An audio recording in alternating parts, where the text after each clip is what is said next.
मणिपुर की खुराई सीट 2022 के चुनाव में यहाँ जो हुआ वो एक ऐसी पहेली है जो हमें भारतीय लोकतंत्र के बारे में बहुत कुछ सिखाती है। चलिए आज इस दिलचस्प कहानी को समझते हैं। इस विश्लेषण में हम क्या करने वाले हैं?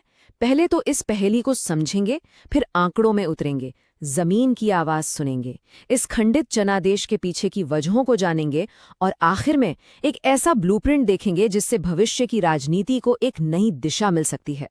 तो सबसे पहले बात करते हैं खुराई की।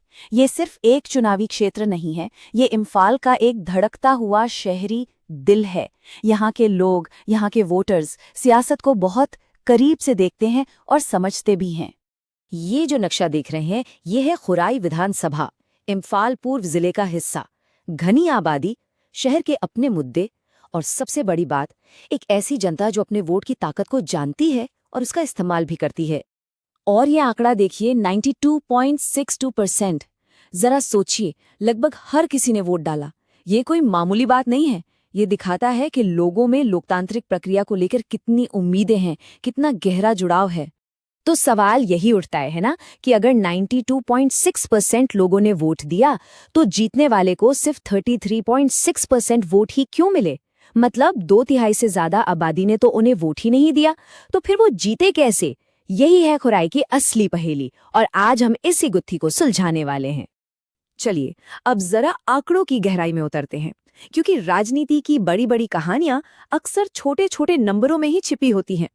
2022 में खुराई में कुल रजिस्टर्ड वोटर्स की संख्या थी 35,747। यही वो मैदान था जिस पर पूरी चुनावी लड़ाई लड़ी गई और यही वो नंबर है जो हर जीत हार का हिसाब रखता है।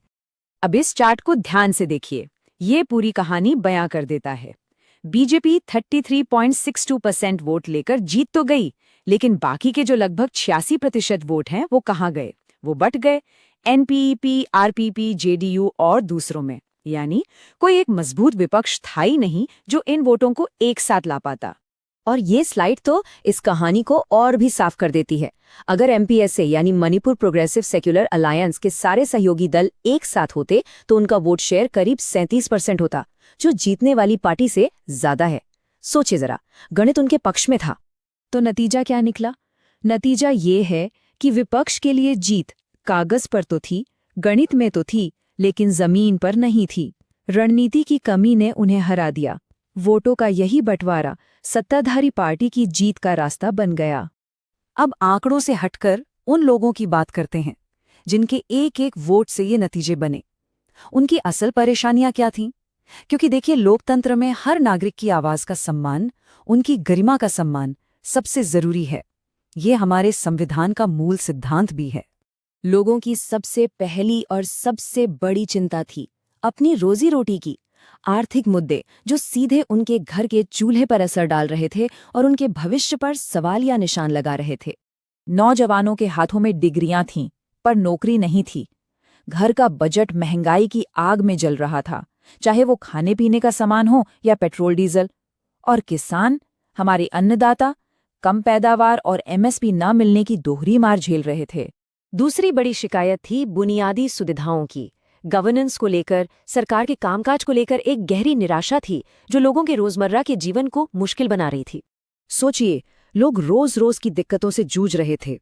कभी बिजली आती, कभी जाती, सड़कें टूटी हुई थीं, सरकारी नौकरियों में भ्रष्टाचार और भाई भतीजावाद की शिकायतें आम थीं। इन सब चीजों से सिस्टम पर भरोसा कम होता है। और इन सब के ऊपर एक और गहरा डर था, समाज में सुरक्षा और शांति को लेकर। एक ऐसा डर जो लोगों को अंदर से खोखला कर रहा था।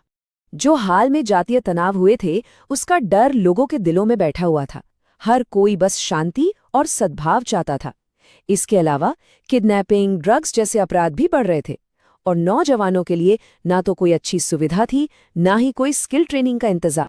तो अब सवाल ये उठता है कि जब इतनी सारी और इतनी गहरी परेशानियां थीं, तो विपक्ष एकजुट क्यों नहीं हो पाया? आखिर ये वोट बटे क्यों? इसके पीछे 3 बड़ी वजहें थीं। पहली, खुराई में हमेशा से मल्टी कॉर्नर फाइट होती आई है, मतलब कई उम्मीदवार खड़े होते हैं जिससे वोट बटना तय है। दूसरी, एमपीएस से गठबंधन जो विपक्ष था वो खुद अंदर से बटा हुआ था। और तीसरी, सत्ताधारी पार्टी की मशीनरी बहुत मजबूत और संगठित थी। ये टाइमलाइन देखिए, ये बहुत दिलचस्प है। 2012 में बीजेपी को 52% का शानदार मैंडेट मिला था, लेकिन 2022 आते-आते वो सिर्फ 33.6% पर जीत रहे हैं। इसका मतलब क्या है? इसका मतलब है कि उनकी पकड़ कमजोर हुई है और यहीं पर एक चैलेंजर के लिए मौका छिपा है। तो फिर रास्ता क्या है? एक चैलेंजर इस बिखरे हुए जनादेश को कैसे एकजुट कर सकता है? ये जो सोर्स मटेरियल है, ये हमें एक रास्ता दिखाता है, एक ब्लूप्रिंट देता है। और इस रास्ते पर चलते हुए ये याद रखना जरूरी है कि लोगों का भरोसा जीतना ही असली राजनीति है। भारत का नया डेटा प्रोटेक्शन कानून भी इसी बात पर जोर देता है कि लोगों की निजी जानकारी का सम्मान हो, उनकी सहमति के बिना उसका इस्तेमाल न हो। ये ब्लूप्रिंट 4 कदमों पर टिका है। पहला और सबसे जरूरी, मैदान को एकजुट करो। सारे विपक्षी दल एक उम्मीदवार के पीछे खड़े हों। दूसरा, सही नेता चुनो, ऐसा नेता जो लोगों से जुड़ा हो। तीसरा, सही संदेश दो, लोगों के मुद्दों की बात करो। और चौथा, जमीन पर उतरकर काम करो, हर एक वोटर तक पहुंचो। और एक आदर्श उम्मीदवार कैसा होना चाहिए? ये स्लाइड इसे बहुत अच्छे से समझाती है। वो खुराई का ही रहने वाला हो, पढ़ा लिखा हो, एक टेक्नोक्रेट हो, शायद कोई इंजीनियर या डॉक्टर। समाज में उसकी इज्जत हो, व्यापारी, शिक्षक सब उसे माने। और सबसे बढ़कर, उसने पहले से ही समाज सेवा का काम किया हो, लोगों का विश्वास जीता हो। और आज के जमाने में जमीनी काम के साथ साथ डिजिटल रणनीति भी उतनी ही जरूरी है। सोचिए जरा, खुराई यूथ पॉड्स नाम से सोशल मीडिया रील्स, खुराई कास्ट नाम का एक वीकली पॉडकास्ट और फेक न्यूज से लड़ने के लिए एक real time WhatsApp fact checking team.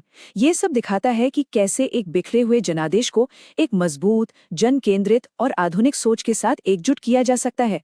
अब सबसे बड़ा सवाल ये है कि क्या खुराई के सियासी दल इस ब्लूप्रिंट से कुछ सीखने और इसे अपनाने के लिए तैयार हैं? जवाब तो आने वाला वक्त ही देगा।